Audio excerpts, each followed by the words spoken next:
A pesar de la abrumadora evidencia que existe sobre lo que está pasando en nuestro planeta, el cambio climático todavía parece un problema bastante abstracto, lejano para algunas personas, algo que pareciera que está sucediendo como allá, como muy lejos, como que realmente no sucederá en un futuro demasiado lejano.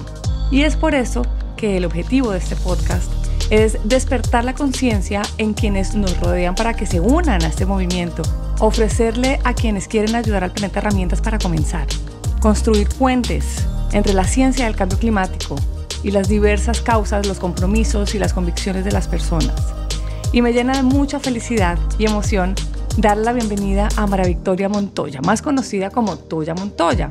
Pero hoy le quiero decir María Victoria porque ella me explicó algo tan bonito hace unos días en un encuentro que tuvimos en donde ella dice: yo regresé a mis raíces y de ahora en adelante quiero ser llamada por mi nombre, por María Victoria.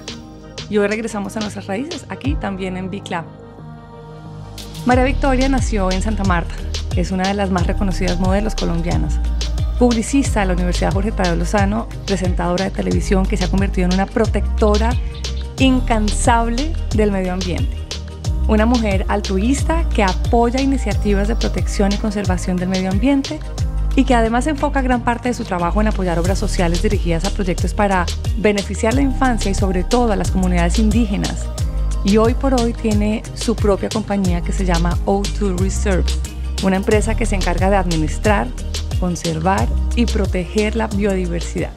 Bienvenidos los coherentes, los conscientes, los diferentes, los que quieren cambiar y los que no saben cómo hacerlo o por dónde empezar. Bienvenidos los que quieren entender un poco más sobre las consecuencias de hacer lo que hacen en este planeta.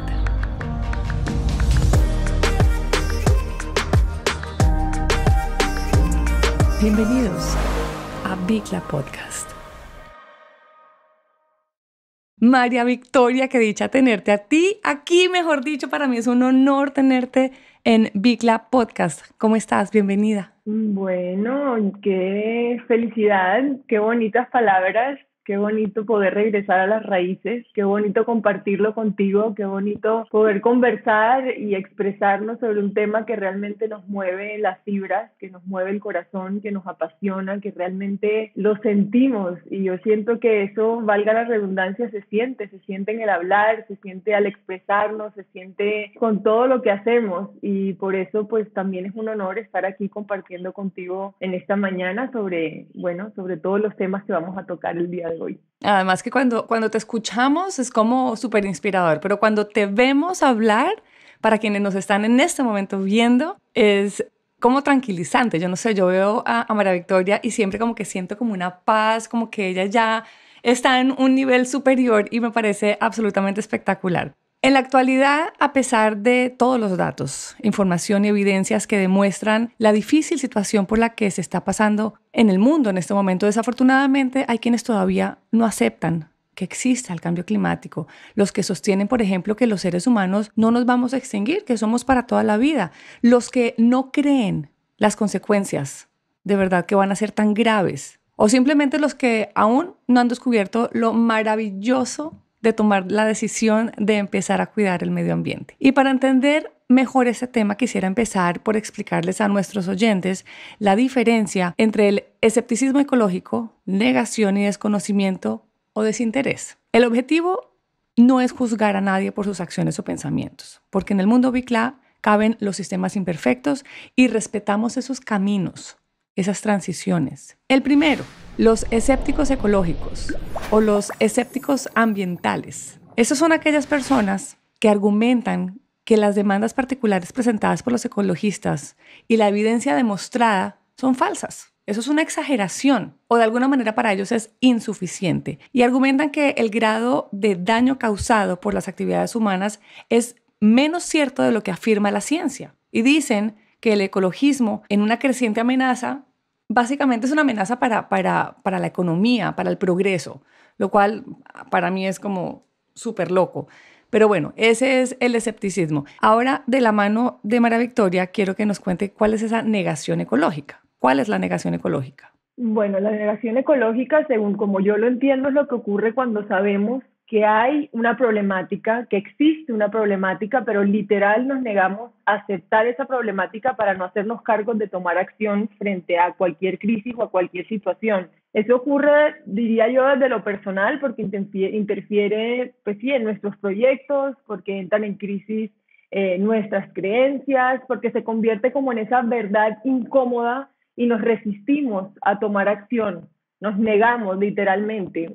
Yo siempre lo comparo o pongo el ejemplo de las personas que tienen una adicción o, no, o los que tenemos una adicción a cualquier tipo de cosa, sea los dulces, sea el alcohol, sea las drogas. Cuando no aceptamos que tenemos esa problemática o esa adicción, no nos hacemos cargo. Entonces es el paso antes. Hay quienes saben que hay un cambio climático, que existe el cambio climático, que es evidente porque el cambio climático pues ya viene pasando durante siglos, pero que existe una crisis climática, pero no se lo atribuyen a los seres humanos, no se lo atribuyen a la acción humana. Entonces simplemente dicen que es algo evidente que está sucediendo, pero que no está relacionado con nuestros actos, pues con la actividad humana, con el uso y la extracción de combustibles fósiles. Entonces, sí, nos hacemos o nos negamos a creer en el cambio para no hacernos cargo de ese cambio. Y eso pasa como a nivel personal, pero a nivel de las industrias evidentemente hay un trasfondo económico, que son todas esas industrias y todas esas empresas que precisamente trabajan y se benefician de extraer combustibles fósiles. Mientras hablabas, me acordaba de un episodio en mi vida en donde no vamos a ahondar porque no es el tema, por supuesto, pero es cuando uno tiene una depresión. Yo tuve una depresión posparto, luego de haber tenido a mi segundo hijo, y fue a sabiendas de que yo lo estaba viviendo, consciente de mi forma de actuar, me negaba a aceptarlo. Y en la medida que uno acepte, pues obviamente uno cambia y uno toma acción, que es lo que dices tú. Entonces sí me parece una buena analogía, digamos, para hacerle entender a nuestros oyentes de cuándo hay una negación ecológica. Quiero decirles que los dos grupos que acabamos de mencionar, los escépticos y los que niegan la situación, representan un porcentaje muy pequeño, gracias a Dios, de la población. Ahora, y no menos importante, nos queda el desconocimiento y la desinformación. Tema importante. Lo que pasa es que la mayoría de las personas todavía no están tomando medidas basadas en los hechos que demuestran la gravedad de la situación del medio ambiente, bien sea porque desde sus modelos educativos no recibieron la suficiente información sobre el tema y desconocen la problemática, o por desinterés, o porque no creen, o porque heredaron, eso es importantísimo, o porque heredaron opiniones de sus padres sobre el cambio climático, o porque no saben por dónde empezar. Y eso no está mal. Al final vivimos en un mundo, pues que es un sistema imperfecto. Todos cometemos errores, aprendemos de ellos. Nuestras experiencias hacen que cada vez nos volvamos más grandes y aprendices de este mundo, aunque la gente lo ve un poco distante o siente que no le pertenece. En mi caso, yo me siento muy afortunada de haber crecido en un hogar donde el amor por la tierra y la naturaleza de alguna manera se sentía en el ADN.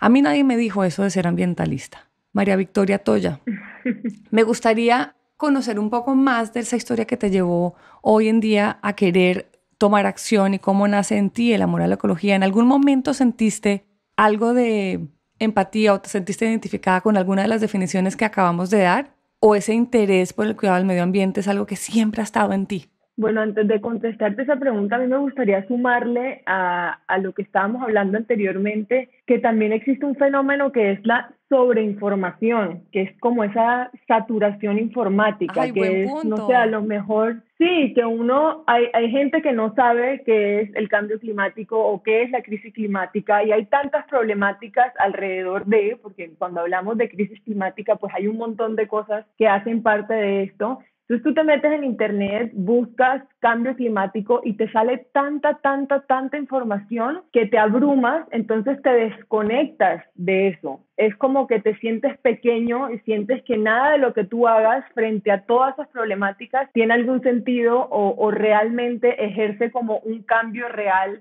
frente a lo que está sucediendo. Entonces yo creo que eso también es importante, como hay demasiada información allá afuera, entonces a veces nos sentimos, o también pasa, no sé, por ejemplo en nuestro país, que es doloroso y es lamentable, que cuando te hablan de tanta violencia, que cuando te hablan pues sí, como tanto, tanto sobre un tema, te empiezas a anestesiar y empiezas a pasarlo o a verlo Te como vuelves inmune. te vuelves inmune a ciertos temas. Y yo creo que eso también es una problemática que existe hoy en día y que también hay que resaltar porque definitivamente sí hay gente que dice, sí, está pasando, pero yo qué puedo hacer, no puedo hacer nada porque es tan, tan grande y hay tanto, tanto, tanto ocurriendo que te desconectas. Literal, es como si ya, no, yo no puedo hacer absolutamente Y nada. esa sobreinformación de la que tú hablas me parece importantísima porque hace diferencia entre las personas que queremos conocer y que queremos saber y que queremos luchar y nos llega tanta información que sucede la famosísima ecoansiedad, Claro. ¿no? Y está el otro punto y es el que desconoce, el que no acepta, el que lo niega y recibe tanta información que genera rechazo y prefiere no seguir, o sea, prefiere por el contrario como que alejarse más. ¿Te ha pasado eso de la ecoansiedad? Me ha pasado, por supuesto que me ha pasado. Nos ha pasado a todos los que somos apasionados por este tema, pero al final siento que también es un proceso que me pasó, que ya trato de que me pase menos, porque ya entendí que todo tiene un ritmo y que todo tiene un proceso y no me afano a querer hacerlo todo y a querer cambiar todo de un solo, sino que entendí la importancia de respetar esos procesos. Entonces ya no tengo tanto esa ecoansiedad, ya es como que aprendí a vivir el día a día y a trabajar literal con todas mis fuerzas desde donde yo puedo hacerlo y estoy haciendo todo lo posible desde lo que tengo, desde donde puedo hacerlo. Y volviendo a tu pregunta, que son varias preguntas al mismo tiempo, bueno, yo nací en Santa Marta, yo creo que crecer cerca al mar, que crecer cerca a las montañas, que crecer, sí, cerca al verde, te hace sentir o te hace tener una cierta afinidad o una cierta conexión distinta con la naturaleza, independientemente de que yo fuera consciente o no durante mi vida que estaba defendiendo la naturaleza, no lo hacía como lo hago hoy con convicción y porque entendí realmente que ese era como mi llamado y esa era mi misión en esta vida, sino que lo hacía natural. Sí, yo creo que eso es un gran privilegio y una gran ventaja al haber crecido en Santa Marta, al haber crecido rodeada de naturaleza, porque entendía la importancia y entendía sobre todo el bien que me hacía a mí como ser humano, entendía que mi conexión con la naturaleza era todo, meterme al mar a mí me recarga, me desestresa, ahí suelto todas mis penas, suelto todos mis dolores, como que para mí la naturaleza es todo, es la madre, es la que te cuida, es la que te arrulla. Entonces, venir desde ahí pues ya te cambia la percepción, pero yo debo decir que sí en algún momento fui no escéptica frente a lo que pasaba, sino escéptica frente a lo que mis actos generaban en el medio ambiente, no desde mis hábitos de consumo, pero sí, por ejemplo, sobre las marcas para las que trabajaba. Pues yo llevo y duré trabajando como modelo, aún lo hago, pero trabajé como modelo durante muchos años, muchos, muchos años, con marcas que tal vez no eran conscientes o que su prioridad no era la sostenibilidad y mucha gente me decía, pero ¿cómo es posible que tú estés hablando de estos temas que realmente te toque, te afecte, te duela lo que pasa en la naturaleza, lo que pasa en nuestro planeta, pero sigas trabajando con marcas que afectan al medio ambiente, que utilizan plásticos, que utilizan químicos, que generan un montón de desperdicios, que malgastan el agua? Y cuando empecé a hacer conciencia, en principio, pues obviamente es desacomodarse, porque obviamente las marcas grandes, pues son las que más contaminan, desafortunadamente, pero eso va a cambiar. Entonces, decirle que no a esos contratos de esas marcas grandes y decir literal por voluntad propia, no quiero trabajar con ustedes más, por ser coherente, por cultivar esa coherencia, pues fue un paso muy complicado y por mucho tiempo, por lo menos 2 años, me lo negué. Y decía, pero no importa, si yo no consumo los productos, sino que simplemente soy la imagen, pues yo no estoy generando un daño, pero al final sí, porque al final si no quiere, pues ser coherente, la coherencia literal empieza por todos los actos que uno hace y yo creo que desde ahí sí tuve como ese proceso en el que patiné durante un ratico, pero pues ya logré como desligarme un poco de ese también, como de ese apego material y entender que cuando uno realmente trabaja y sigue su corazón y sigue su intuición y trabaja realmente en lo que le apasiona, se abren un montón de otras puertas y se abrieron un montón de otras marcas y se abrió pues ese proyecto del que hablaste al principio. Así que bueno, desde ahí sí debo confesar que por supuesto, yo creo que todos, al principio pues hay desinformación, hay sobreinformación, al principio no creemos muchas cosas, pero es un proceso y es un proceso también de con la gente que te empiezas a rodear, ver su ejemplo también te hace a ti como caer en cuenta de un montón de cosas. O ser Entonces, ejemplo. o ser ejemplo, que pues ese es evidentemente para mí como la mayor estrategia para cambiar a quienes te rodean. ¿Se puede ser coherente 100%? ¿Se puede ser coherente 100%? Yo creería que en este momento de mi vida no. No porque uno no quiera, sino porque aún no existen las herramientas para ser completamente coherente. Yo creo que si existieran, a lo mejor uno hace el esfuerzo y sí es de ser muy disciplinado y muy consciente y básicamente de todos los actos que haces y cada día de tu vida, desde que te levantas hasta que te acuestas, literal cuestionarte todo y preguntarte si esto hace daño o esto no hace daño. Y eso es un trabajo agotador en cierta forma que con el tiempo se van volviendo pues como hábitos de conciencia, hábitos, sí, conscientes. De todas las incoherencias, ¿cuál es la que más te cuesta? De todas las incoherencias, ¿cuál es la que más me cuesta? Si hablamos de la comida, de lo que comemos, que realmente está afectando nuestros ecosistemas, yo aún como pescado. Yo como pescado y me cuesta muchísimo dejar de comer pescado. Yo no como carne, no como pollo hace mucho tiempo. No me doy duro cuando me lo como porque respeto y pregunto de dónde viene y no como cuando los lugares están en veda y si un animal está en extinción, peligro de extinción, pues tampoco me lo como.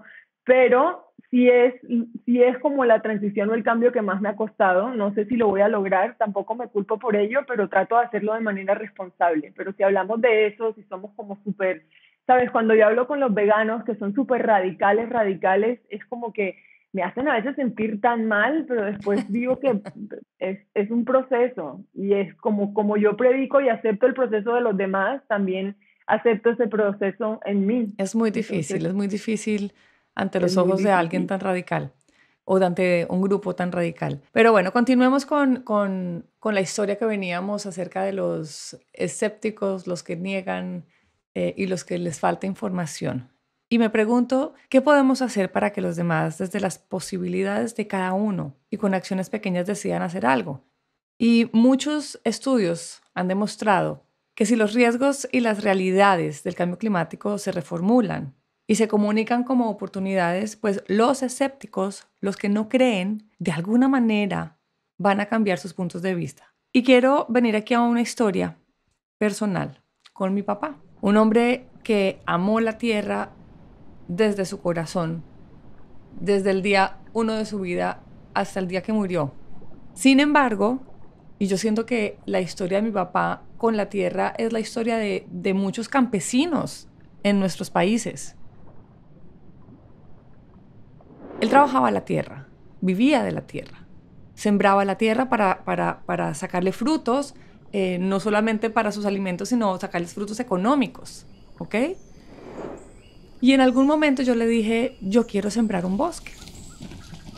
Y mi papá me miró como que bueno, ¿y cuándo podemos cortarlo? Y yo me quedé como, pero ¿por qué lo vamos a cortar? Claro, él en su cabeza, al igual que nuestros campesinos, buscan la forma de lo que hagan con la tierra, pues vamos a sacarle frutos porque es que de eso vivimos, de ahí nos alimentamos. Entonces él pensaba, listo, si yo siembro café, le saco los frutos al café, ¿no? Vendo el café, se tala el café y se vuelve a sembrar el café. Igual pensó con el bosque. Y yo le dije, ¿cómo así que vamos a cortarlo? La idea de sembrar el bosque para mí obviamente era dar oxígeno, tener un lugar sagrado dentro de nuestra tierra que fuera intocable, en donde yo obviamente quisiera ver que nuestra fauna empezara como a renacer, a ver nuevos animalitos. Yo lo veía obviamente pues súper soñador.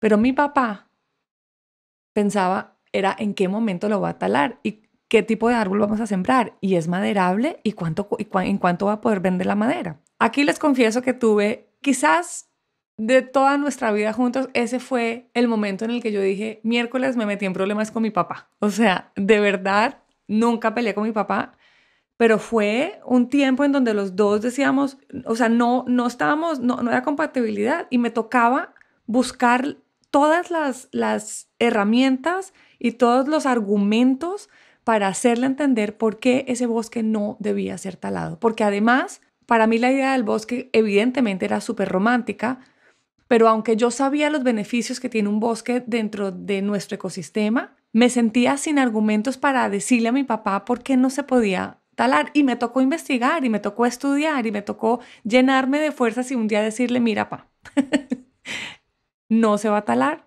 por esto, por eso, por esto. Y en contra de su voluntad, no lo taló. Es decir, él nunca, en sus inicios, obviamente, él nunca en su cabeza lo aceptó, sino que más fue como, no voy a pelear con mi hija. Y eso es lo que ella quiere. Y yo sé que ella lucha por el medio ambiente y ama a los animales. Y sí tiene su historia pues, que me está dando los argumentos. Pero listo, pues nada. Pero él nunca se convenció hasta el día que se dio cuenta que podíamos hacer unas cabañas, que podía convertirse en un lugar de ecoturismo en donde la gente podía ir a disfrutar algo que no tenían en sus casas. Y entendió cada vez que la gente iba y hablaba del bosque por donde caminaba y veía los animalitos y contaba las historias que él decía, miércoles, definitivamente esto es lo más lindo que puedo tener en mi finca. Y así me tocó con varias cosas. Ejemplo, mi papá sembraba lulo dentro de muchas cosas que sembraba. Y un día le dije, yo no quiero que vuelvas a sembrar lulo. Y me dijo, ¿por qué? Y yo le dije, porque el lulo quizás es de las cosas que más contamina la tierra. Cada vez que yo iba al sembrado de lulo y veía cómo le hacen spray de todos los químicos para que no se muriera, yo solamente pensaba y le decía, papi, el día que tú quites este lulo, la tierra que lo sostiene va a ser absolutamente infértil, no va a servir. Y por lo tanto luego no vas a poder seguirla trabajando como tú quieres y no te va a dar frutos como tú quieres que te den.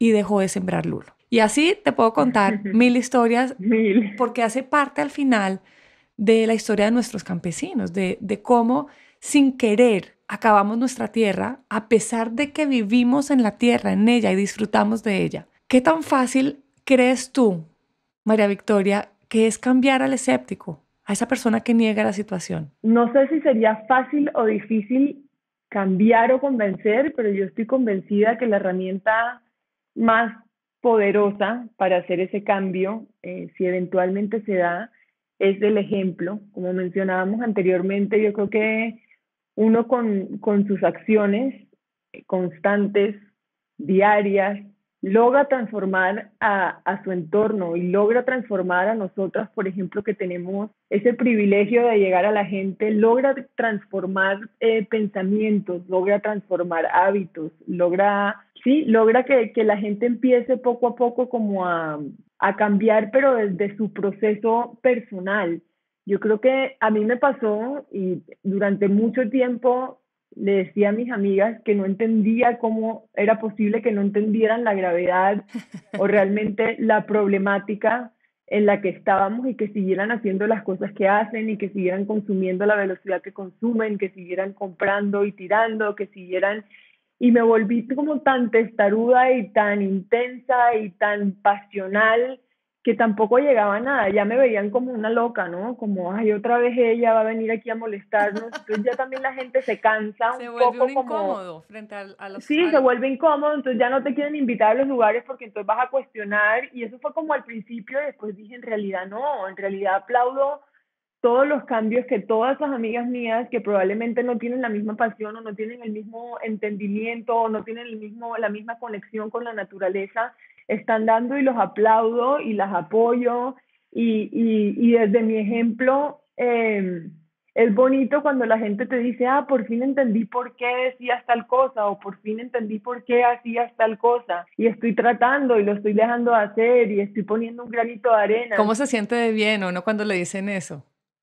Sí, es bonito porque al final pues yo no lo hago con la intención de que la gente lo haga, yo lo hago realmente porque a mí me hace bien, porque creo que es el camino y porque si con mi ejemplo pues sí puedo cambiar y transformar, qué privilegio.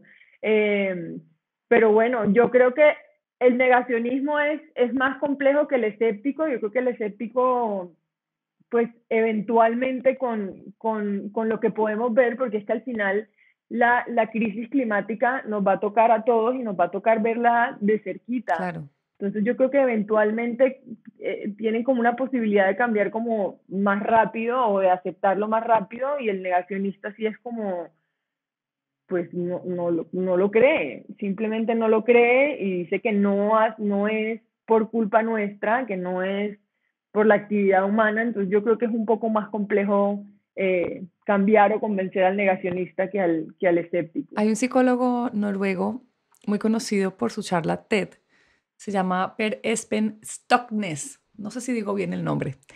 Él explica la psicología de las opciones económicas para el cambio climático y escribió un libro que se llama ¿En qué pensamos cuando intentamos no pensar en el calentamiento global? Y me parecieron muy acertadas las estrategias que sugiere para convencer a las personas de actuar frente al cambio climático. Él recomienda, por ejemplo, hacer que el problema se vuelva cercano, humano, personal y urgente, así como, por ejemplo, evitar crear sentimientos negativos hacia la problemática, que era lo que tú decías ahora. Un ejemplo sería que en lugar de hablar de las amenazas del cambio climático, hablar de los beneficios de tomar acción y en las mejoras de nuestra calidad de vida.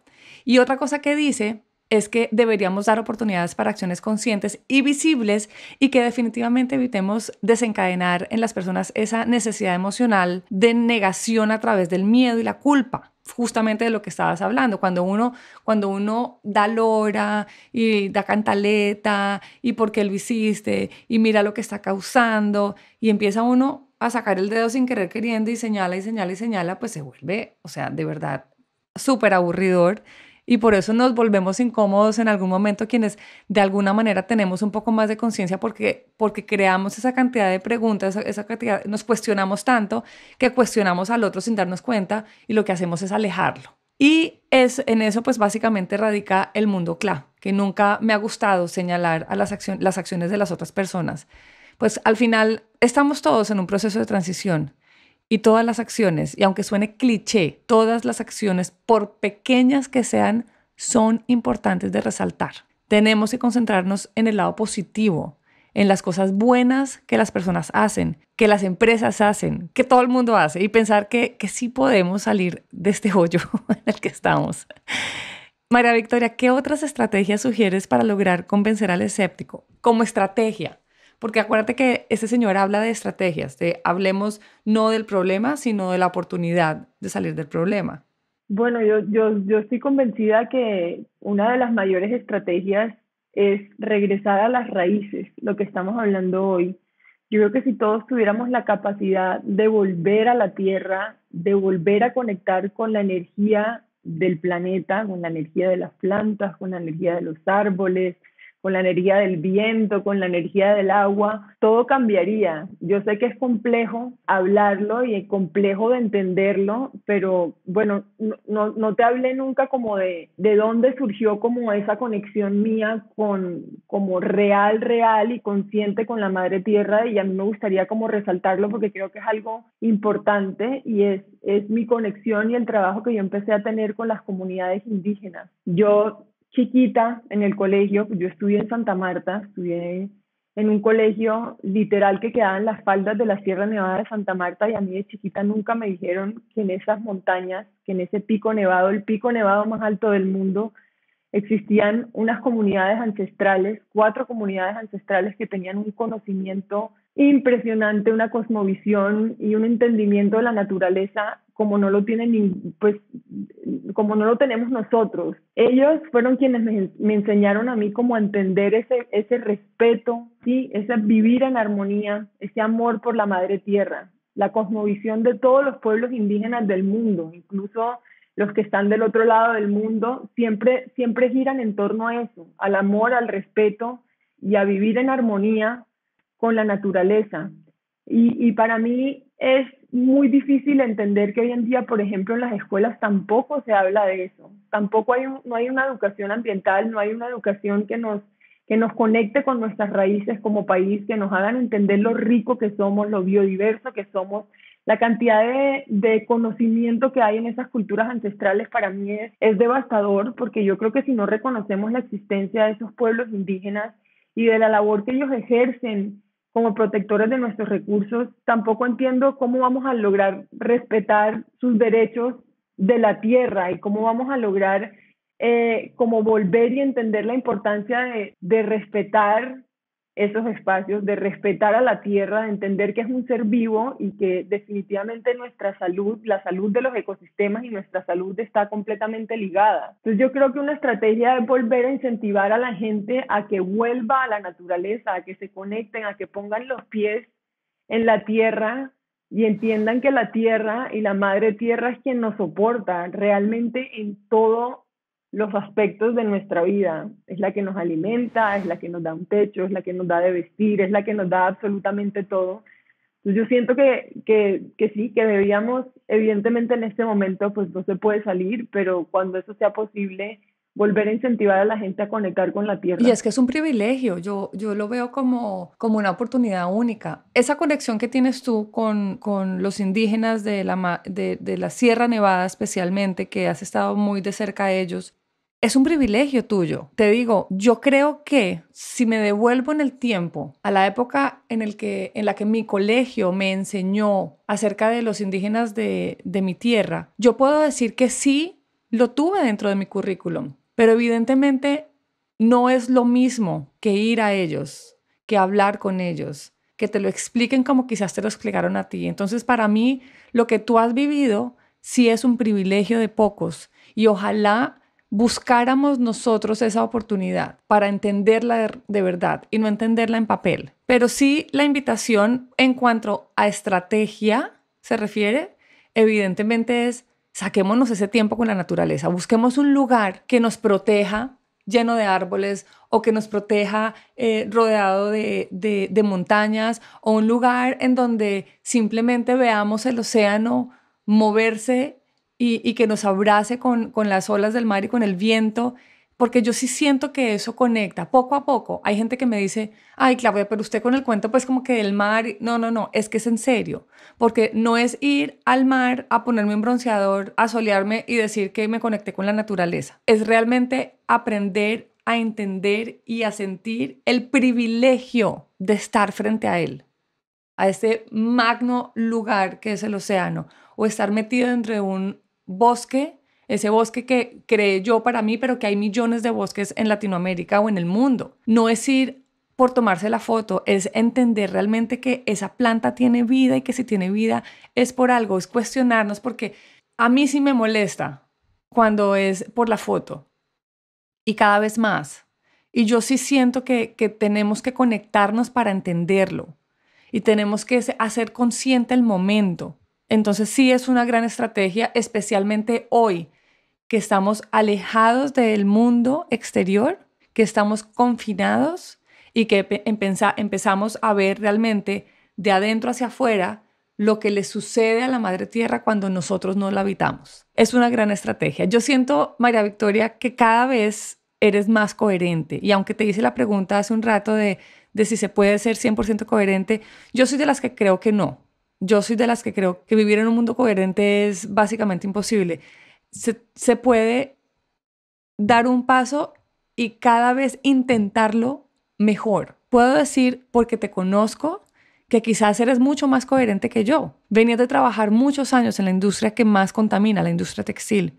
Y un día, como dijiste, decidiste no más a la moda para enfocarte hacia algo que reuniera tu esencia, lo que tú piensas, lo que sientes, lo que dices, tu estilo de vida. Y es por supuesto con esto das a entender a las personas lo importante que es cuidar el planeta. Y es que para lograr ayudar al medio ambiente, pues cada vez tenemos que ser más coherentes y eso no hay nada que hacer. Pero también tenemos que buscar la forma de demostrar que la sostenibilidad es rentable. Un tema que a mí hoy en día, yo no sé por qué, yo siento que yo tengo temas en esta transición, en este camino de mi vida, hay temas que me rondan la cabeza y se vuelven como, ya sabes, como ese panal de abejas encima de la cabeza que hasta que finalmente te pica y te hace consciente. Bueno, siento yo que hoy por hoy en mi vida, incluso con Bicla, estoy en el momento de entender y de poder demostrar que uno puede vivir, de hacerle bien al planeta y que se vuelva rentable, porque estamos acostumbrados a que todo lo que sea por la tierra, o por lo menos acostumbramos a la gente a eso, que todo lo que tiene que ver con la tierra, con el ecosistema, con los animales, como todos tenemos que luchar por eso, entonces ¿por qué cobrar? Si tú tienes ese conocimiento y si puedes hacer consciente a las personas, ¿por qué vas a cobrar por eso? Y uno es como que, ¿por qué no puedo vivir de lo que me apasiona? ¿Por qué será que está bien, el conocimiento es para compartirlo? Por supuesto que sí, pero ¿por qué no puedo vivir de él? ¿Por qué si el que estudió medicina para ser médico, luego cobra por ser médico compartiendo su conocimiento? ¿Por qué quienes amamos la tierra y queremos repartir, entregar generosamente ese conocimiento, por qué no podemos vivir de él? Y entonces, aunque en este momento Bicla no es sostenible como empresa, quisiera que en algún momento fuera. Quisiera que tú me hables de esa empresa que ama la tierra, que cuida el ecosistema, pero que es una empresa y que si bien no sé a ciencia cierta si es una empresa súper sostenible, no me tienes que dar detalles, pues la has creado como tal. Y me imagino que desde ese primer momento así lo pensaste. Voy a vivir de un proyecto que involucra a otros, que involucra a la tierra, pero que va a ser, digamos, de donde yo voy a sacar para alimentarme. Háblanos de O2 Reserve. Bueno, O2 Reserve es el gran sueño de mi vida, es mi proyecto de vida, es un proyecto que nace con el único objetivo de conservar, de preservar, ¿sí? De trabajar con la tierra, por la tierra y para la tierra. Y digo con la tierra porque es con la tierra. Y con la tierra trabajamos y trabajamos por ella y para ella. Nosotros somos una empresa, como decías, no somos una fundación, no somos una organización, somos una empresa que se dedica a comprar en algunos casos y administrar en otros casos tierras que convertimos en reservas nacionales naturales de la sociedad civil, y esas tierras las convertimos en metros cuadrados, y lo que hacemos con esos metros cuadrados de tierra, que lo hacemos por medio de un software que tiene un código cada uno de esos metros para que tenga trazabilidad, para que tenga transparencia, lo que hacemos con eso es crear estrategias, crear un puente entre las empresas públicas, privadas o las personas hacia la conservación. Entonces lo que hacemos es crear estrategias creativas, prestamos y ponemos nuestra creatividad al servicio de la conservación, y lo que hacemos es crear precisamente alianzas con empresas que tengan la voluntad de ir hacia cambios sostenibles, de empezar a pensar en prácticas más sostenibles dentro de sus procesos como empresa o como persona, como individuo. Entonces lo que hacemos es crear estrategias, hacemos estrategias creativas, básicamente ese modelo se puede replicar y se puede sumar absolutamente a todo. Entonces les voy a poner ejemplos para que logren como aterrizar lo que hacemos. Nosotros tenemos una etiqueta que es una etiqueta germinable que viene en un sustrato de germinación. Esa etiqueta se puede sembrar, hay distintas especies, hay 3 especies de donde se pueden escoger, pero la marca se personaliza esa etiqueta y lo que hace es reemplazar, no sé, por ejemplo, en la industria de la moda, que como decías anteriormente, es una de las industrias que más contamina y es una de las industrias de las que yo vengo, pero hay empresas que están empezando a hacer cambios y están empezando a hacer esa transición. Entonces lo que hacemos es aplaudir y apoyar y acompañarlos en esa transición. Y por ejemplo hay una marca que hace una cápsula sostenible y quiere que sus etiquetas no sean basura o no generen basura. Uh-huh. Entonces se reemplaza esa etiqueta por una etiqueta germinable, pero que además conserva 1 metro cuadrado de bosque húmedo tropical, que en este caso es nuestra primera reserva, que queda en el Magdalena Medio, en Puerto Berrío. Y esta estrategia realmente se puede aplicar absolutamente a todo. O sea, hay una constructora que quiere construir, que está construyendo un proyecto, tú compras un apartamento de 100 metros cuadrados, entonces conservas 100 metros cuadrados de bosque húmedo tropical. Si estás en un restaurante, el restaurante quiere ser parte de la conservación, por cada comida o por cada menú que tú ordenes, se conserva 1 metro cuadrado. Es decir, cualquier persona que quisiera compensar un poco la huella ecológica podría hacerlo con ustedes de esa manera. Exactamente. Entonces, estamos también creados como plataforma, nos enfocamos en la compensación voluntaria, como en esas ganas reales de crear un cambio y no solamente en las compensaciones obligatorias, porque también hay que ser sinceros y hay que ser honestos. Y hay empresas que tienen que compensar obligatoriamente porque están haciendo un daño ecológico bastante fuerte, como son las mineras, como son los que construyen carreteras. Petroleras. Ellos hacen compensaciones obligatorias. Nosotros nos enfocamos en compensaciones voluntarias, que es realmente lo bonito como de la empresa, porque realmente lo que queremos es hacer un cambio real y estructural y de fondo, pero que venga realmente como de esa intención de ser verdaderamente parte del cambio. ¿Y ustedes certifican a esas compañías que quieren ser parte del cambio? Sí, tenemos un equipo pues técnico de abogados ambientalistas, de abogados comerciales, de biólogos, pues todo un equipo que soporta esa estructura y que acompaña a las empresas a hacer pues como esa transición. Pues María Victoria, para mí es un placer siempre tenerte aquí y en cualquiera de mis plataformas. Y es un honor de verdad, porque contar con personas tan comprometidas con el medio ambiente es para mí fundamental, y un honor y un orgullo conocerte, y te agradezco infinitamente todo lo que haces, lo que hace tu compañía, lo que haces como ser humano, y solamente te deseo lo mejor y que sigas en este camino que ya lo tienes súper avanzado de una manera absolutamente consciente y llenita de amor. De verdad, muchísimas gracias. A ti, Clau, a ti y a esta comunidad maravillosa que se está creando. Qué bonito usar ese privilegio y ese poder de llegarle a la gente en construir comunidad de seres conscientes, sintientes, de seres actuantes. Es un honor poder ser parte, poder apoyarte y sí, y empezar a entender que el futuro es trabajar en colectivo, en comunidad, empezar a apoyarnos. Así que también te agradezco por darle visibilidad pues, a este proyecto que apenas comienza, pero que estoy segura que va a crecer y va a llegar a muchos lugares y vamos a lograr conservar muchísimas hectáreas. Y vamos a tener empresas sostenibles. 100%, y Bicla también se va a convertir en algo sostenible. Ay, Dios quiera. Y de lo que puedas vivir. Eso va a suceder también. Gracias, María Victoria. Un abrazo muy grande. Un besito y gracias a todos por acompañarnos.